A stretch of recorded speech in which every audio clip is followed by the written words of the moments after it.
In the next 2 minutes, I'm going to be showing you how to use ChatGPT in the Welsh language. Now, whether you want to translate the front page of ChatGPT to Welsh, or whether you want to actually have a full-on conversation with ChatGPT in the Welsh language, stick around as I'm about to show you everything you need to know in order to make that happen. Now, as you can see on the left-hand side here, there isn't actually a settings button, which means the ChatGPT is only officially available in English. However, I did find a way around that. Now, I am using Google Chrome on the Windows PC, so if you're using a different browser, operating system, or device, the process for what I'm about to show you now might be a little bit different for you. So at the very least, please make sure they're using Google Chrome, because I'm not sure whether this feature is available on any other browser. So once you're on Google Chrome on ChatGPT, right click anywhere on the screen, then click on Translate to. In my case, it's English, so about Welsh here. Click on 3 dots, then click choose another language, then click on the little arrow and scroll all the way down to W and find Welsh, which is right there.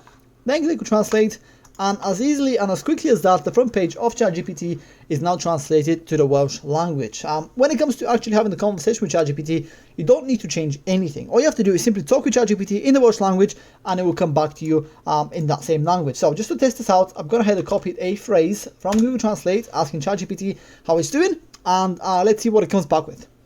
Now, if it gives you an error like that, or if it takes a little too long, all you have to do to fix it is simply refresh the page and give it another go.